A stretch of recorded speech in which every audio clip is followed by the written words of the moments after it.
I would say the first thing we want to do is just go slow to fast with our metronome. So I'm just going to throw this metronome on. Usually I like to go up by about 5 notches at a time.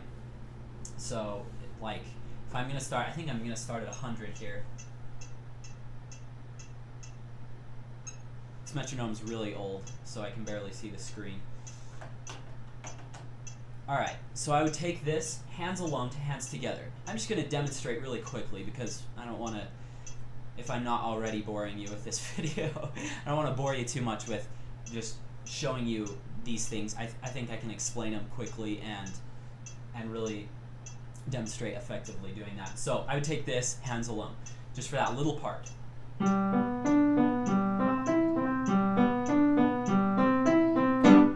then I would take the right hand.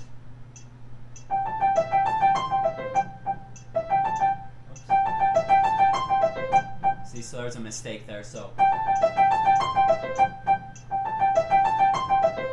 until it's just absolutely perfect. I'm just going to keep doing that until it's just right, and then I put it together. And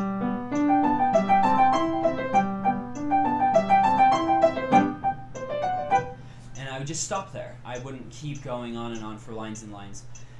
And I would do that, the same thing for 105, 110, 120, 130. Every 5 to 10, I would probably go in 5s by with your metronome. The next way is we are going to set rhythms to this. So I like to do at a really basic level, and I talked a little bit about this in the accuracy video, long, short, long, short, long, short, and then short, long, short, long, short, long.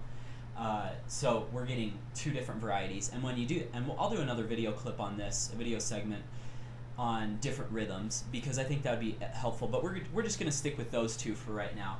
So we're going to go.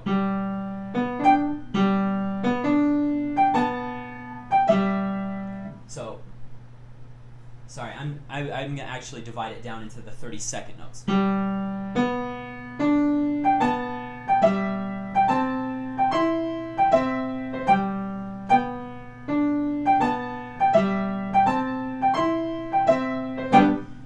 Why in the world would you do that? Well, it's pretty obvious from doing that you have to be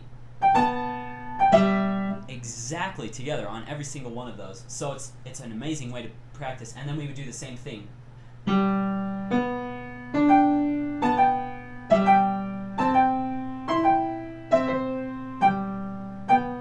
So you see that those 2 rhythms are really going to help us. Again, that's long, short, long, short, long, short. And then short, long, short, long, short, long. And if you're just having a hard time with your left hand, this is what I was doing that first time before I decided to do the 30-second notes. You just do that by itself in different rhythms. Then you can do the right hand in different rhythms as well.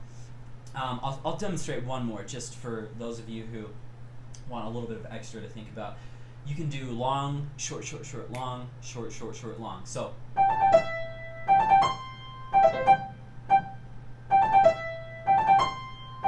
So I'm always going to the big beats there, or since this piece is in 2/4, I'm going to go to the 1 beat, the and beat, the 2 beat, and the and beat. So if we were dividing it into 4, I'd go for every single beat there. So that gives us an idea of rhythms. The next concept I want to present is differing your articulation. And a lot of students say, what is articulation? Just to clear this up, articulation is how you touch the piano. So we could do legato. So this is a type of articulation.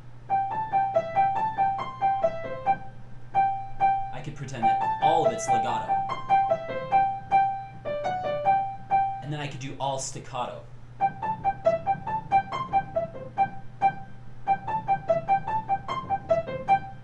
And you think, why in the world would I do that if I'm not going to play that? When we expose ourselves to different kinds of articulation, it allows us to explore the piece in different ways than we have before. And I know for me, when I explore things from a different angle, it enhances my knowledge of something. It gives me a different take, and it will ultimately get that ingrained into me even deeper. So I do the whole thing staccato.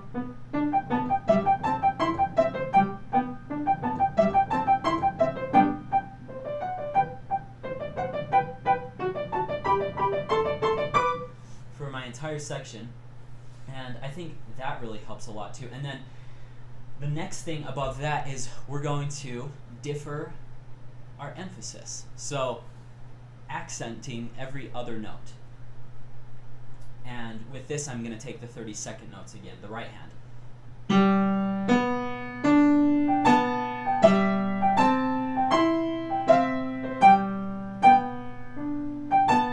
So I'm accenting every the bigger beats, and then I'm going to take the exact opposite.